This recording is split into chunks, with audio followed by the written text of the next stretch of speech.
Yeah drawing design తర్వాతే location change మారిన అన్నారం సుందిల్లా సైట్లు జస్టిస్ ఘోష్ కమిషన్ ఎంక్వైరీలో ఇంజనీర్ల వివరణ ఎదురు ప్రశ్నలతో జస్టిస్ ఘోష్ ఆగ్రహం అంటూ ఒకరిని చూస్తాం. ఒకసారి దీని గురించి కూడా చదువుదాం, ఎందుకంటే కాళేశ్వరం ఏదైతే ఉందో దాని గురించి అన్ని తెలుస్తా ఉన్నాయి కానీ లేటెస్ట్ అప్డేట్స్ దొరకట్లే. యా అన్నారం సుందిల్లా సైట్లు మారాయి, కమిషన్ ఎంక్వైరీలో ఇంజనీర్ల వివరణ ఇంజనీర్ల ఎదురు ప్రశ్నలతో జస్టిస్ ఘోష్ ఆగ్రహం అంటూ ఒకరిని చూస్తా ఉన్నాం కదా.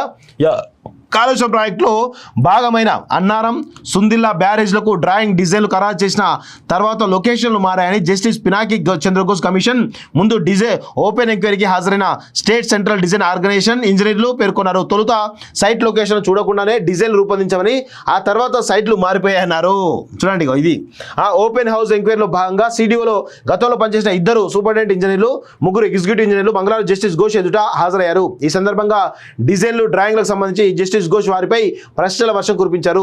మేడిగడ్డ లొకేషన్ యథాతథం, రాఫ్ట్ కింద సమస్యలే కుంగుబాటుకు కారణం, ఇంజనీర్ల ఫైర్, హై పవర్ కమిటీ నిబంధనలు నిర్దిష్టంగా పేర్కొన్న క్రైటీరియాను ఫాలో అయ్యారా, డిజైన్ అప్రూవల్ అయిన తర్వాత లొకేషన్లో ఏమైనా మార్పులు చేర్పులు జరిగాయా తదితర పలు ప్రశ్నలకు వారి నుంచి సమాధానం రాబట్టే ప్రయత్నం జస్టిస్ పిసి ఘోష్ చేశాడు. కానీ అడిగిన ప్రశ్నలకు సమాధానం రావడానికి బదులుగా ఎదురు ప్రశ్నలు రావడంతో వారిపై జస్టిస్ ఘోష్ ఆగ్రహం వ్యక్తం చేశారు.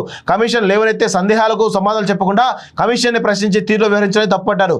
అడిగిన ప్రశ్నలకు సరైన సమాధానం చెప్పకుండా పొంతలేని జవాబు ఇవ్వడంపై తీవ్ర స్థాయిలో ఆగ్రహం వ్యక్తం చేశారు. బాధ్యత రహిత్యమంటూ ఫైర్ అయ్యారు. అఫిడవిట్లో ప్రస్తావించిన అంశాలకు అనుబంధంగా సందేహాలు నివృత్తి చేసుకోవడానికి వేస్తున్న ప్రశ్నలకు జవాబు చెప్పకుండా దాటివేయడంపై ఇంజనీర్లను నిలదీశారు పిసి ఘోష్ అంటూ చూస్తా ఉన్నాం. సో ఇట్లా అందరినీ కూడా కేసీఆర్ మ్యానిపులేట్ చేసి కేసీఆర్ హరీష్ రావు ఇద్దరు కలిసి అసలు లొకేషన్ చూడకుండా ఎక్కడ ప్రాజెక్ట్ కట్టాలో డిసైడ్ చేయకుండా డిజైన్ ఎట్లా ఇస్తారు, అది కదా అసలు విషయం.